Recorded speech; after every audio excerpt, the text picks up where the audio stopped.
Welcome to another exciting edition of Near Mint Comic Radio, your local comic shop shrunk down, gamma-irradiated, sworn to protect the world that fears and hates it, and aired live every week, only on the Non-Productive Network, the only place that would have us. I'm your host, Frank, joined in studio, as always, by Pete and James.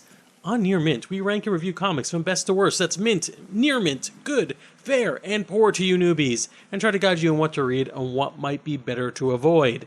You know what? This is it.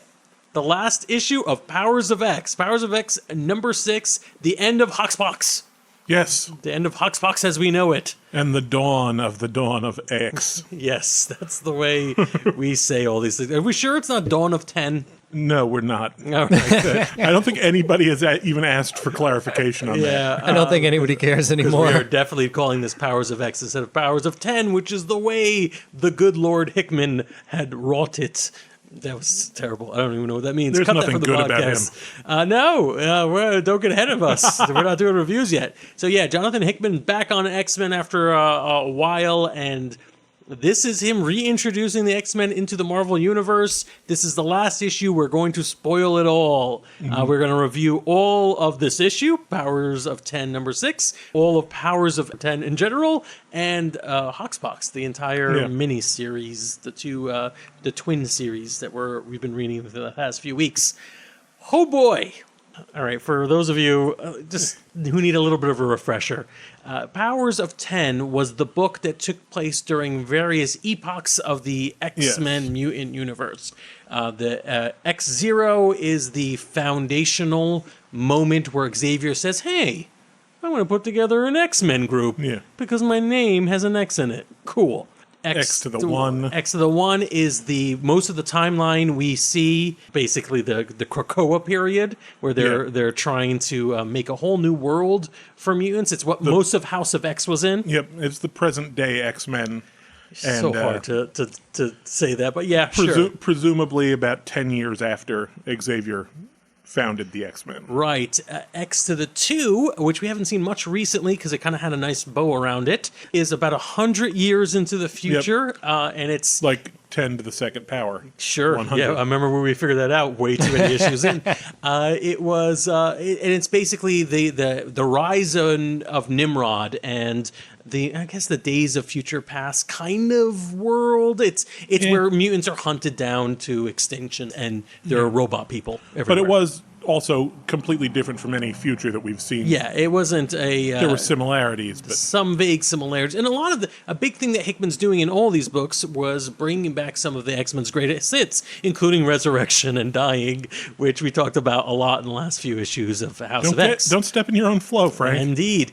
And X3, which is 1,000 years into the future or so, and it's the period of the Ascension, where, again, speaking of X-Men Greatest Hits, the Phalanx is summoned up to elevate the rest of humanity, whatever that is now. We haven't got an answer before issue number 6 of Powers of 10. To elevate humanity into world mind thingamajig. Basically, we all become parts of this weird god, but we also lose our mortal form. Blah, blah, blah, blah, blah. So it's complex, and Powers of 10 is the most complex of the two stories, and we have been all over the place for the last 6 issues. And this one, I think, does wrap it all up in a way that amazingly makes sense.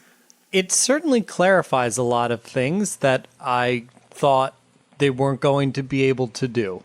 Yeah. So I guess so. Yeah. Let's get right into it. In this book, we find out we revisit that moment where Moira goes up to Xavier and says, "Listen, we played this game before. Here's everything that's ever happened. Now that you're caught up, things are problematic, right?" Yeah. Xavier's like, "Yeah, totally problematic. Let's figure this one out." I was actually really a little upset about the way they recycled these panels again. And even House of X party panels were reused in terms of art.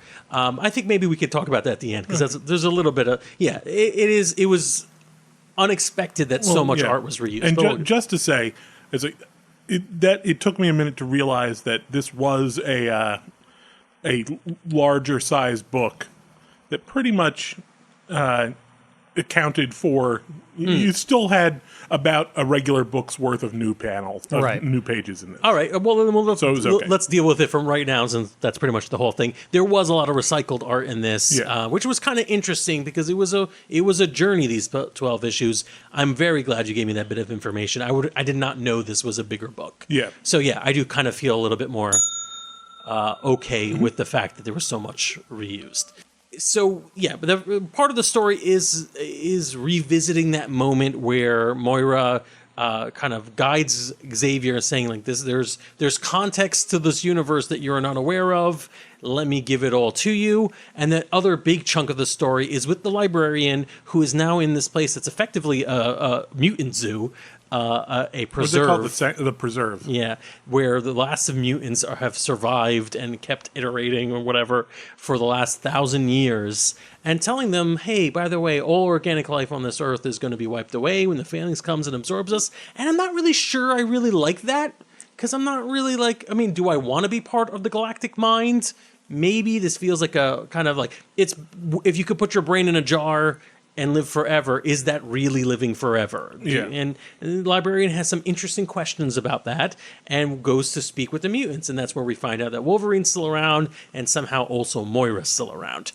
We That's, don't really address how that happens. they kind of do and don't, but yeah. So most of this story is giving us answers for how X2, is it? Was that correct? X2 is the 1,000-year future line? No, X to the third Is in it? the 1,000. 0, 1, 2, and 3. Yep. Okay. 1,000. Exit third. Yeah. Oh, how many zeros there are. Yeah. That's a great way of doing it. Last issue. Son of Yep. a bitch. Basic math tricks. Dogs. All right. So anyways, X to the third timeline. Last issue? Man, we came upon this last issue. How many zeros? Okay, X to the third timeline. We never really knew how this fits in with everything else. And now we know. I had been mulling over the possibility of what this was. I don't know about you guys, but I just assumed this was the ending, right? That we were getting a tease of what the end of this entire storyline would be. But that wasn't true at all. Pete, a few issues back, or a few episodes back, pointed out that we don't see any knowledge or any information about Moira's sixth life. Yeah. Which is what this turned out to be. Yeah. Which is not something that I ever put together, even though it shouldn't have been a large jump to make. Yeah. But I completely went over my head. I didn't get it either. Yeah, and it's very clever how that works out, and I think that cleverness does create my one nitpicky point that I didn't like about this. But I guess we'll get to it when we get to it. So effectively, X0 and X1 are part of the Marvel universe we have always kind of known, more or less, and it's certainly part of House of X. It's where we are now. Krakoa, let's build a nation, let's have a resurrection machine, all that. And Moira's current lifetime. Well, yeah, I guess current is very hard to determine. It's the one that we are now going to be following up on in future X-Men. The one that Moira's we're 10th. experiencing. The The 10th. X to the 2 timeline, which is 2 zeros, 100 years in the future, son of a, was tied into Moira's 10th And I life. believe it was the 9th. The ninth life, you're right, Ninth correct. life, Ninth yep. life. And now we know that X to the 3 was tied into her 6th life. So it's literally the same gimmick from that big twist book from Yeah. a few issues back where Wolverine Including kills Wolverine killing her. Wolverine kills Moira to send her back so that the X-Men has information on the creation of Nimrod, the Mother Mold. The same gimmick is done again for us to learn the big secret that is looming over all of X-Men. And perhaps the most shocking thing that Xavier learns that day on the bench is that X-Men or mutants always lose. No matter what, they're going to lose. With a sample size of 9 times. Yeah, it's when you think about it in that context, it's like, huh, yeah. I literally, that did occur to me. I'm like, oh my god, what would make them keep fighting? The heroic, the guts that keep pushing after finding out you lose in 9 different scenarios. All right, maybe. I could see why they kept trying. Can you imagine an Avengers Infinity War Oh, Doctor Strange went. I looked at 9 different futures, and we don't win in any of them. I would love to see a version of Doctor Strange reading this comic going, just looking down at Moira's. Now, Get on it, meme artists. Yeah. Oh my God. We just wrote that one for you. I feel like maybe Moira's look at these timelines are a little more detailed than Strange's, we would hope. Yeah, I was about to say Moira's from Moira's point of view, and maybe she could project that somewhat into Xavier. It's pretty traumatic. You're living for 1,000 years, multiple times, or around that, just to have to start over again. I don't even want to go back to save points. It wasn't even after 9 tries. Because the don't first think time she just lived a normal life. Yeah. And died and then woke up. The There was second less one, than she 9. never even met Xavier. She died on a plane crash on the way over. Yeah. Also, she's starting to fight this at least by timeline 9, right? Assumably, they might have done this a few times before that intentionally as well, right? Having her die so they get the information they need, they try it, they see if there's a different outcome. I didn't have a chance to do it. I want to go back and take a look at those timelines as they were outlined to see what, if anything, changed after 6. There in her approach. I have read a couple of breakdowns for the other timelines and what could have happened. But to be perfectly honest, the other breakdowns weren't that interesting. They are addressed in the book for the most part, if I'm correct. But there are things like, in this timeline, I tried killing everybody who was responsible for bringing about AI, advanced AI, and then I realized AI was an inevitability. So let's talk about the inevitability. So one thing we might want to talk about is a little bit about whether this was a recycled surprise. In a way, I think that is a fair argument, although I don't know if the surprise aspect was as necessary.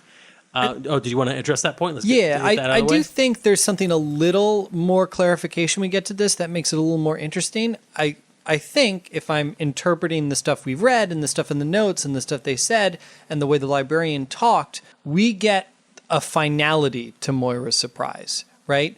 He seems to suggest that if Moira dies now, that his eventuality will never come to pass. Assuming she will do something to stop it from happening, yes. Or even that parallel, that multidimensional parallel universe theory is not applicable here, right? Meaning not that he dies by Wolverine's hand, but if he were to leave and then let them just do it, that his timeline will not play out in its own way, right? That Moira's lives overwrite the last one, which I think means a hell of a lot. Oh yeah, I think that is part of this, that when she resets, like all the lives that aren't the life she's currently living, the 10th life, which is what we assume is her most recent life, are lives that didn't happen. Although we've had characters who've questioned that existence, I think, to her, saying like, "Oh, what does that even mean? Where I don't exist if you don't make it?" I think that's deep, and I think the librarian may be playing with it, and also I think they are playing with the idea that Moira is going to attempt to stop this. That way, if I pull myself out and become a god, if I, a librarian, become part of the godhead, then maybe I don't care that you have another world where I don't exist. It's very deep. It gets very complicated. I think in terms of whether this was a surprise as valuable as the one from, I wish we knew what issue it was, but that recycle that Wolverine kills Moira and she restarts and with more information. I was surprised, even though I was reading all of the X3 timeline, that this was also a fake out, not even a fake out, a expositionary timeline. And I think because I was surprised, this whole reveal was worth it. I totally agree with that, particularly because they give you all the information to put it together. They show you that the 6th timeline isn't happening. They show you this trick that, they've done it before. It's all there. I feel like you definitely could have made that leap and guessed this was the missing timeline. I just didn't. And I think that makes it feel worth it, at least to me. Yeah, I as far as I'm concerned, I am also happy with it. And there was a little bit of like, oh man, if you had blinked, you would have missed it. Like it was right there in front of you and you couldn't see it. And I think it's a very interesting way to bring up another really great concept Hickman is introducing to the X-Men here. So what we've long established with mutants is that mutants are the next evolutionary leap for humanity, right? That is the inevitable future for humanity. Mm-hmm. But, and then you could get it. You get the like junior high / high school science that suggests that mutants and evolution and etc. Even though typically mutants don't have laser beams coming out of their eyes, you get it. But this book does a wonderful job of introducing, or just laying bare what exactly humanity is doing with machines to circumvent that. And effectively, there is another branch of humanity. This isn't just introducing yet another like weird alien race or like Inhumans or any kind of other fictional thing. It's, I think the word for it, I lost it. You have it in front of you. Homo novissum. So I'm literally the worst person to ask for that. Yeah, Novissima. Okay, great. Thank you.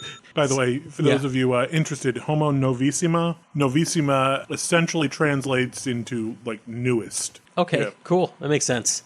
This other branch of humanity is arguably, I know this is controversial in the real world, where we're heading in reality. Eventually, we could theoretically, we avoid natural selection because we're no longer doing this naturally. Genetic engineering outpaces evolution by leagues. It's certainly the subject of our best fiction, you know? Yes, very diplomatic way of putting it, and some of our most terrifying nonfiction, actually. Yeah. But the concept is really, it's sound. It makes sense that the librarian explains it to Moira and Wolverine. Mutants are an evolutionary response to an environment. You are naturally occurring. But what happens when humanity stops being beholden to its environment? When man controls the building blocks of biology and technology, evolution is no match for genetic engineering. So yeah, I mean, it is an interesting concept. If you're thinking of mutants as simply just the next step of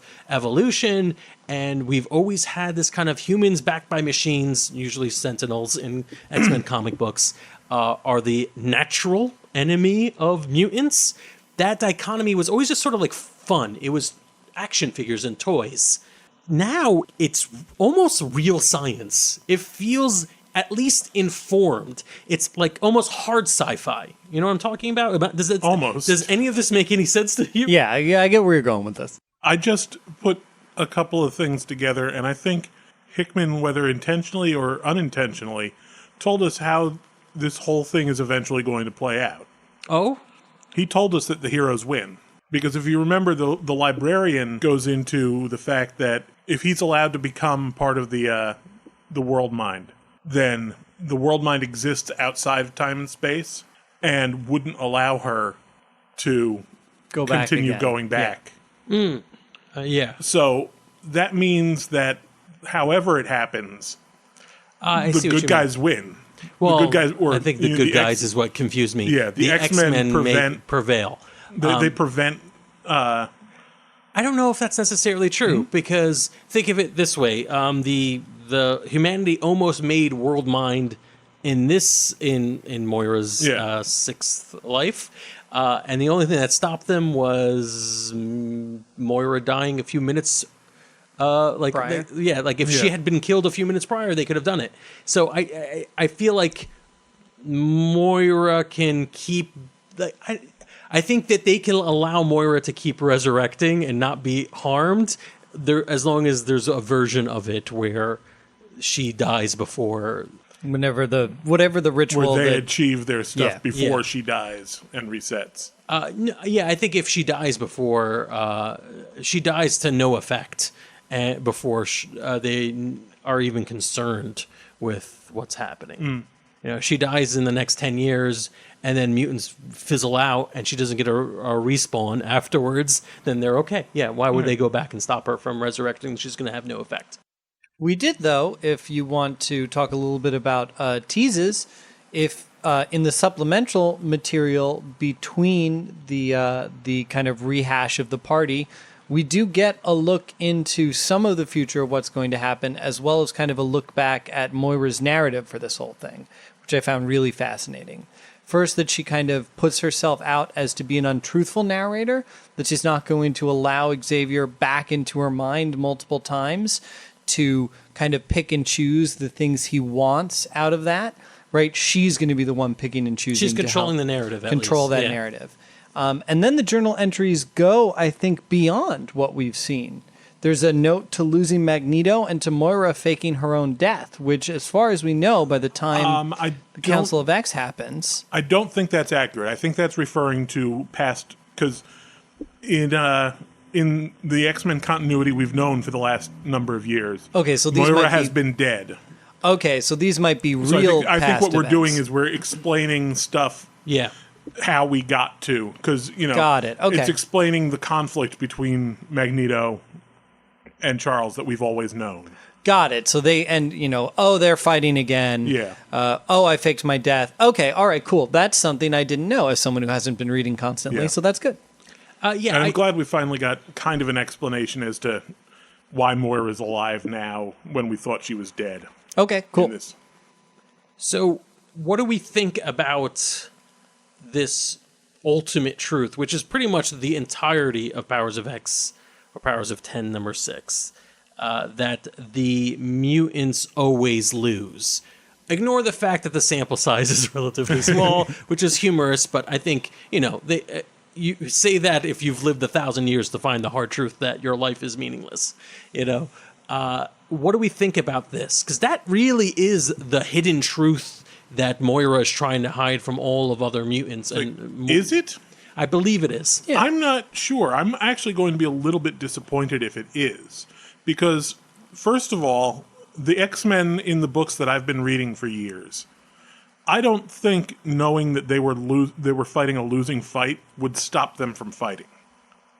That was kind of always the point of the X-Men. They were constantly fighting to save and protect a world that hates and fears them. And all they had was just a hope. Right. But this is removing that hope.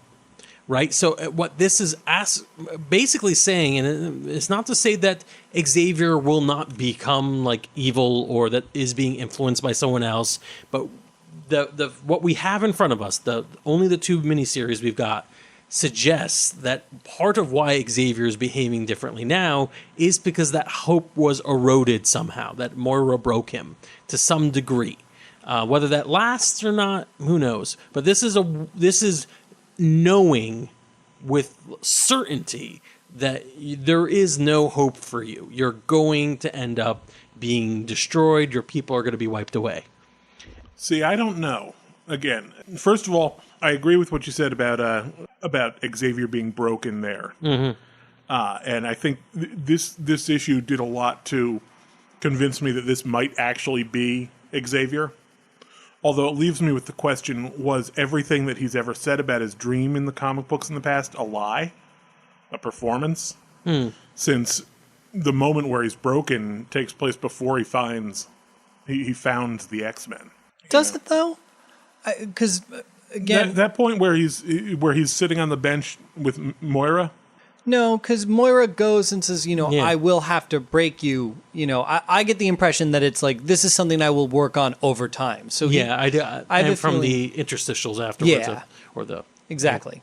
Yeah, no, you're right. They're on the bench. She even says that, you've never changed, you never lose hope. It's not a compliment. Right. Right. So I think he's still lingering, although he's gotten horrible news. He's like, there's still something about him that is the Xavier we've known through all the years. But at some point or other, the reality of how extreme this all is does seem to break into him to some degree. I'm curious at what point in the history that we've read so far that's supposed to happen. I think this is the grayest thing about what these books do, is at what point does the Moira we know, because it feels almost like the Moira we've seen in normal continuity was one of the earlier, like her third or fourth life seemed like it was the Moira we always knew, but this suggests it isn't. Right.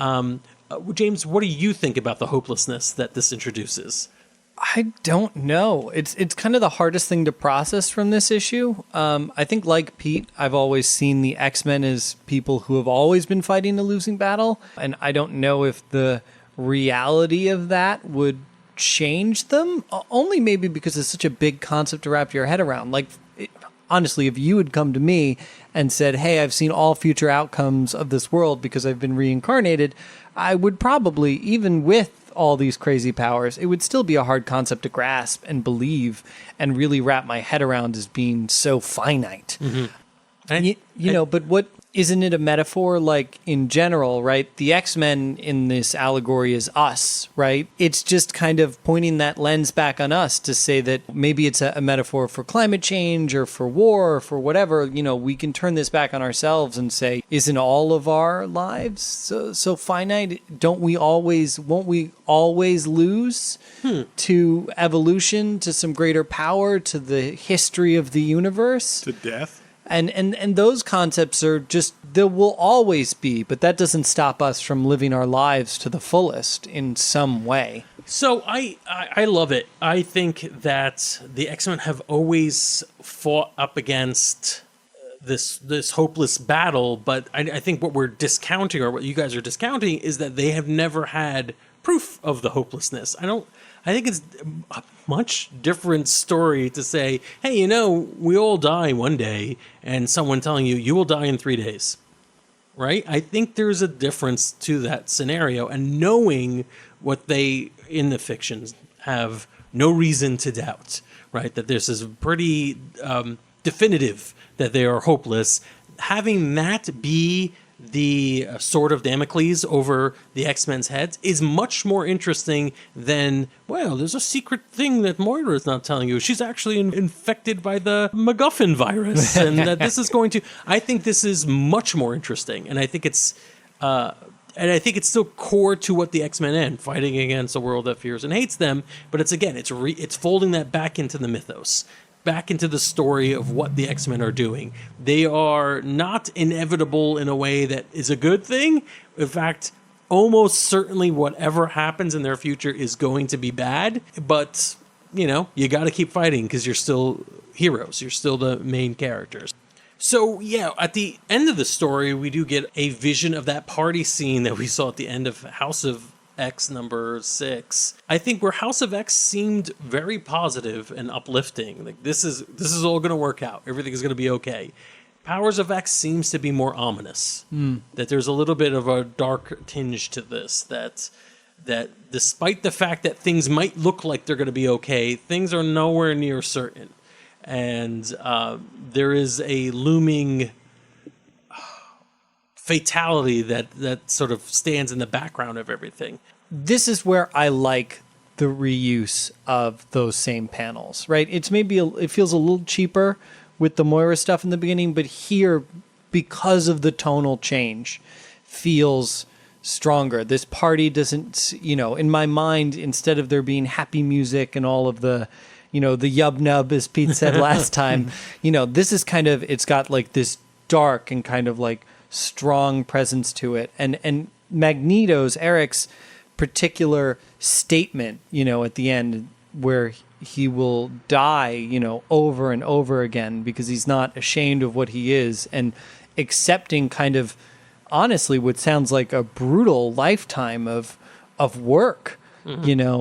Just it stings a little bit. It hurts in a way that you don't want to imagine. I think we all struggle with the idea of having to work for what we want, but this seems awful. Yeah, I it was very unsettling for me, partially because of my read on what the truth is out there, that this is almost inevitable or destined to fail for them, that they're going to keep pushing and in fact make things worse for themselves somehow. Pete, do you have a read on this scene? I'm curious about yours, if you have a different read on what the truth might be. I honestly don't know what to make out of this scene.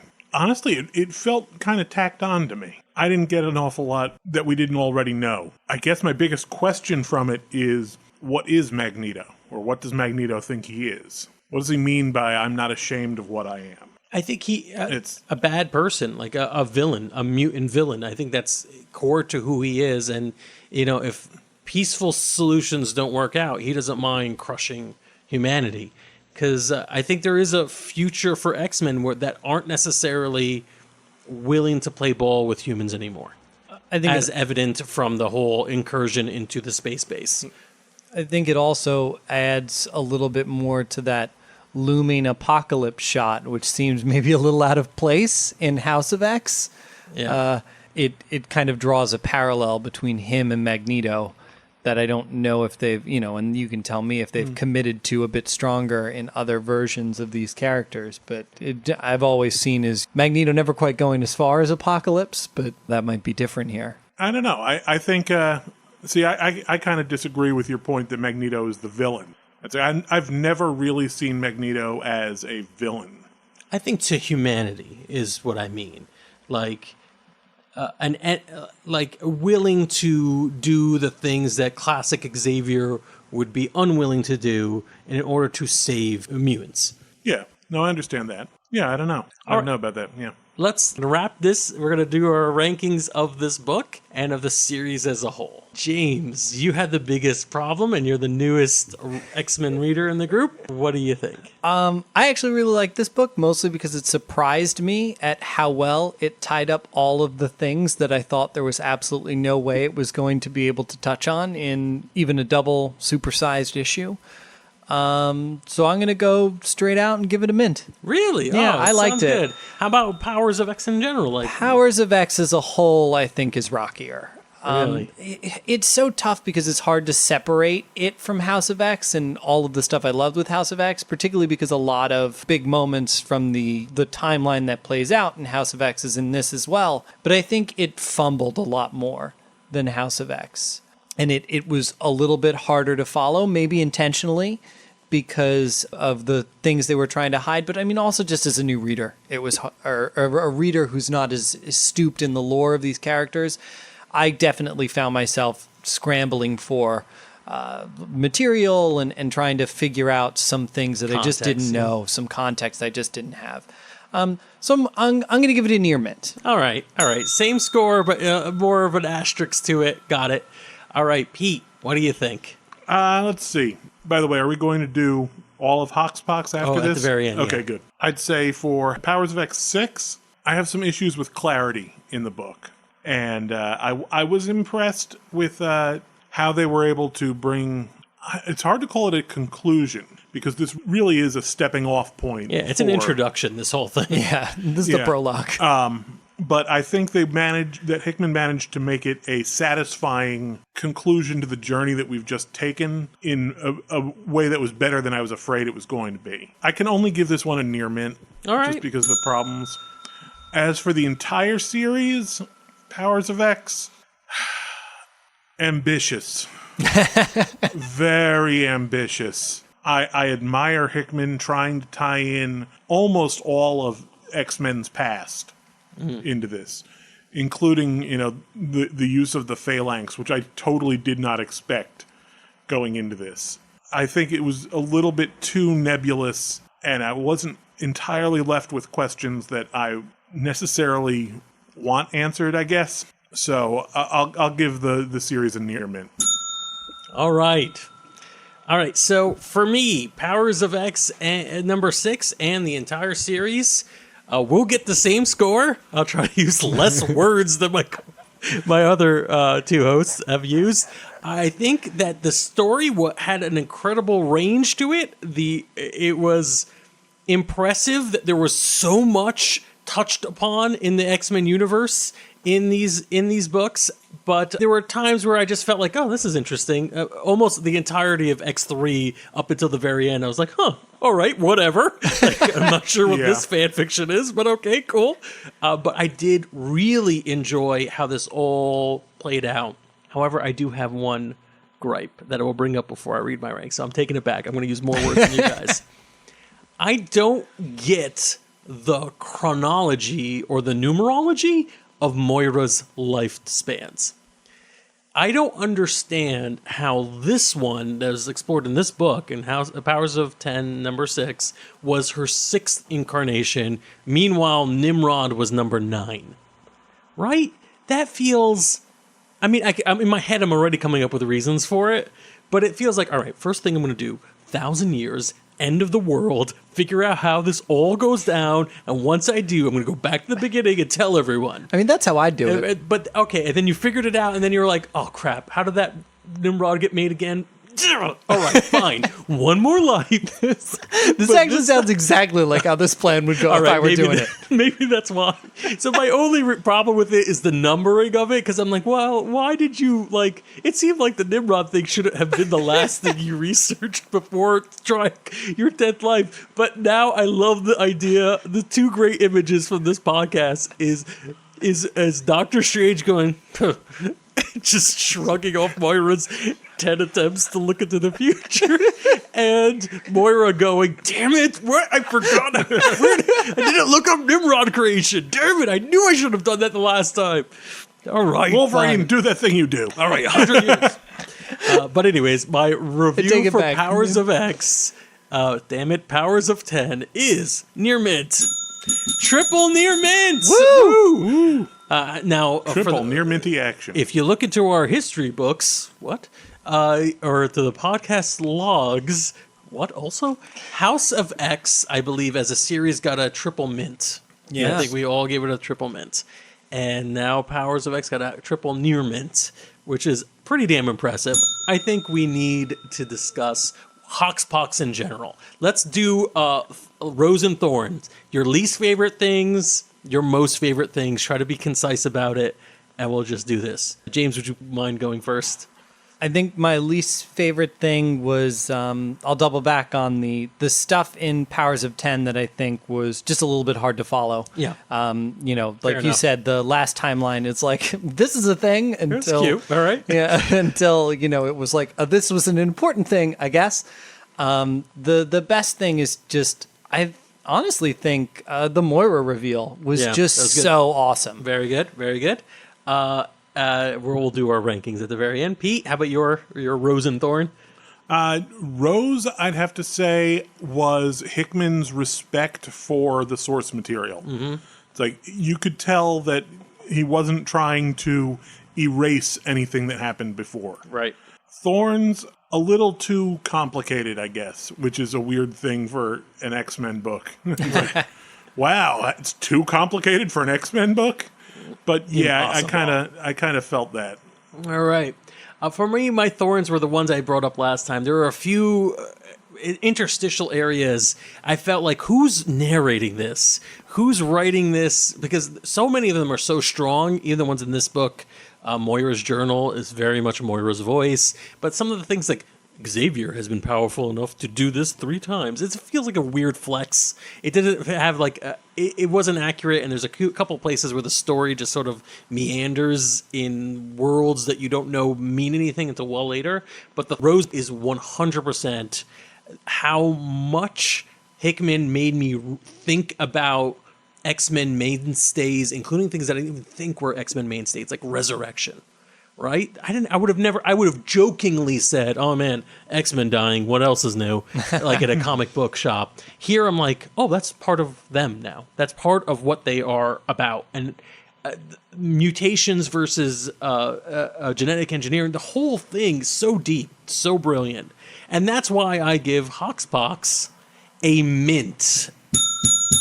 I'm giving the entire thing, all 12 issues, a mint. James? I would say the same thing. A mint. As Pete kind of said, it is just so ambitious. The fact that it even comes close to delivering on some of this stuff is worth me, particularly as a new reader, kind of overlooking some of the problems I had with it. There's a part in this where, in one of Sinister's asides, he talks about Thunderbird, a mutant that may have been the one he took the mutant gene from. And I'm like, Thunderbird. I looked him up, and I'm like, there's so much about Thunderbird that touches on Krakoa and death and resurrection, but it means nothing. It has no real place in the story as far as we know. Certainly in the 12 issues we read, but it fits so perfectly. All right, Pete. Well, it's interesting that you mentioned that, because that's kind of what I feel draws back on this story a little bit. That there were... It was very good tying into all the old stuff, but there were so many more logical opportunities, like Thunderbird tying into Krakoa, plus Resurrection. Why wasn't he a part of this? It was a very good series. Better than I was afraid it would be. But there was still room for it to be better. And there are X-Men stories out there like The Age of Apocalypse or Onslaught that are a lot more clear-cut, face-forward classics. That those ones are mints. This just barely is a near mint.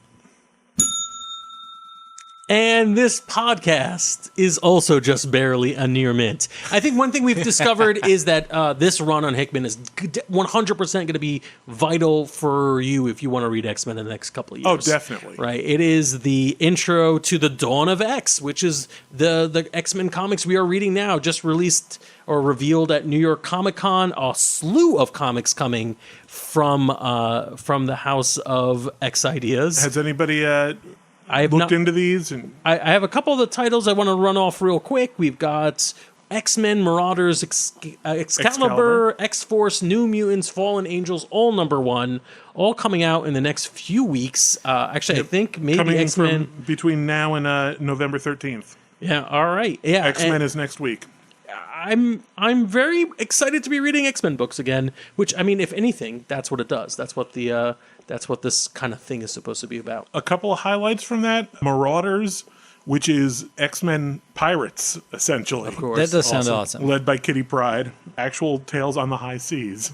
One of the things that'll be important, and we've said it before, is that as long as these books need to tell good stories with this prologue. Yes. Yeah. Or else this prologue kind of fades into being like, that was a neat experiment. Yeah. Keep an eye on Excalibur if you want answers to how Apocalypse fits into all of this. Oh, yeah. Because he's actually going to be a member of the team. Ooh. Silly, but okay. And then X-Force also looks very good because that's going to almost be like a CSI, not a Law and Order type. Oh, all right. Where you've got this X-Force is essentially the mutant, the Krakoan CIA. No, I am 100% interested in this. I am all on board. Where you split into two teams, like the intelligence field team. I am so ready for this It's going to be one. very interesting. Sounds good. All right. Well, thank you all for listening. If you enjoyed this episode of Near Mint or our entire HoXPoX run, please like, follow, and subscribe so you can get the latest in your podcatcher of choice. And please leave us a good review. We really need more people to find out about the show. And if you could leave us a 5-star review and say we are good for your ears, then that helps us make internet money somehow. Maybe. I'll just tell your friends. Oh, yeah, I guess so. I mean, if you want to do it analog, just a in suggestion meat from the old space. man here. This has been a non-productive media presentation. Executive producer Frank Hablawi. This program and many others like it on the Non-Productive Network is distributed under a Creative Commons Attribution Non-Commercial No Derivatives license. Please share it, but ask before trying to change it or sell it. For more information, visit non-productive.com.